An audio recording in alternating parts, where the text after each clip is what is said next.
Portefeuille CTO de chez Trade Republic affiche actuellement 888,43 €, donc moins 0,12 sur une journée. Si on regarde sur le max, peut-être pas sur le max, on va regarder plutôt sur un an, parce que ça fait un peu plus d'un an que je suis passé aux ETF. Donc depuis que je suis passé aux ETF, en gros, parce que j'ai pas la possibilité d'aller chercher exactement les dates, le portefeuille fait plus 13,30%, 104,30 € de gagné, ce qui est plutôt correct, puisque je fais rien du tout, je vous le rappelle, j'ai juste programmé mes virements, et après c'est investi automatiquement. L'investissement en bourse peut provoquer une perte partielle ou totale de votre capital. Vous ne devez en aucun cas copier ou reproduire les prises de position. Je ne suis pas un conseiller financier, mais un particulier qui investit en bourse à titre personnel. Donc au niveau des actifs que j'ai, on n'est que sur des ETF, donc le Physique Gold, l'or, qui actuellement affiche une plus-value d'attente de 23,49%, ce qui est très bien. Le SP500 équipondéré, 20,43%, là c'est très très bien. Il faudrait que je regarde d'ailleurs par rapport à la performance des SP500 classiques. Le Goldwater, tout ce qui touche aux ETF qui touchent à l'eau, en tout cas, qui sont liés de près ou de loin à l'eau, plus 13,53% de plus-value d'attente.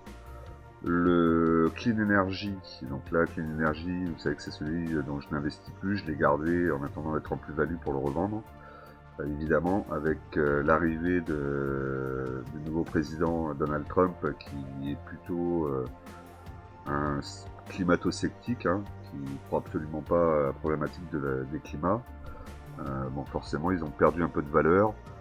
C'est pas grave, parce que de toute façon, j'investis plus dessus. On va laisser dans le portefeuille, et puis on verra bien. Je pense qu'à un moment ou un autre, si c'est pas dans 5 ans, dans 10 ans, le Clean Energy sera sans doute au-dessus des autres. Donc on va prendre ce pari-là, on va attendre, et puis on verra. Puis si un jour ou l'autre j'en ai assez et que j'ai besoin de l'argent, je le vendrai. Ensuite, nous avons le MSCI World. Donc, actuellement, j'ai une plus-value d'attente de 6,98%, ce qui est pas mal. MSCI World, qui est aussi l'ETF que j'utilise pour l'arrondi sur ma carte bleue Trade Republic. Parce que vous savez qu'avec la carte bleue Trade Republic, vous pouvez demander à toujours investir une partie de l'arrondi supérieur de l'euro et de le lancer sur un de vos ETF. Donc là, en l'occurrence, moi j'avais mis MSCI World. Donc ce qui veut dire qu'à chaque fois que je vais utiliser ma carte bleue, que je vais payer, je sais pas moi, 50 €, 50, il va y avoir 50 centimes qui vont aller sur le MSCI World pour arrondir à 51. Donc c'est plutôt pas mal. Et ensuite, pour finir, le Physique Silver, donc ce qui concerne l'argent, qui a une performance un peu plus douce que les autres. Bon, je commence juste ma ligne, plus 0,76% de plus-value d'attente. C'est quand même assez correct. Si on regarde au niveau des actifs, donc là ici, c'est ce que je vous ai montré tout à l'heure, donc on est full ETF, il n'y a pas d'action, pas de crypto, pas de dérivés, surtout pas de dérivés, pas d'obligations. Donc on avait regardé la dernière fois des obligations, j'avais pas vraiment trouvé d'obligations qui m'intéressaient. Si toutefois vous en connaissez, n'hésitez pas à me les donner, je regarderai. Je trouve qu'en termes d'obligations, Trade Republic est assez léger. Ensuite, on va regarder les positions. Donc pour les positions, vous les voyez ici, comment elles sont réparties. C'est pas forcément équilibré, puisqu'il y a pas mal de positions que j'ai rajoutées, les MSCI World notamment. L'argent aussi, je l'ai rajouté. L'énergie, j'ai arrêté d'investir dessus. Donc forcément, mes deux plus grosses pondérations, c'est le SP500, le Silver et le Water. C'est les trois plus grosses positions, puisque c'est ceux que j'ai depuis le plus longtemps. Voilà, du coup, en termes de position, on va aller regarder le reste. Alors, on va regarder au niveau des ordres, qu'est-ce que ça donne. Donc là, pour les ordres, vous voyez que j'ai des achats automatiques qui vont se déclencher demain, parce qu'il reste plus qu'un jour, donc c'est lundi. 10 € à chaque fois par ETF. Je pense que ça suffit. Si je pouvais mettre, j'aurais mis un peu plus, mais là en l'occurrence ça suffit. C'est faire un portefeuille un peu plus protection si jamais il y a des problématiques plus tard. Comme je vous ai dit, je pensais faire un switch, ou en tout cas sortir soit le SP500, soit le MSI World, hein, puisqu'on est quasiment investi sur les mêmes sociétés. Avec beaucoup de sociétés américaines, même dans le MSI World. Hein. Il y a d'ailleurs plus de 50% qui sont des actions américaines. Et après, vous avez un petit peu à travers le monde. Mais ça fait quand même un peu doublon avec le SP500. Donc dites-moi dans les commentaires. J'ai une idée là d'une action que je pourrais rentrer qui verse pas de dividendes et qui pourrait être intéressante. Si vous avez un ETF intéressant à me proposer, n'hésitez pas. Si vous avez une obligation intéressante sur Trade Republic, n'hésitez pas non plus.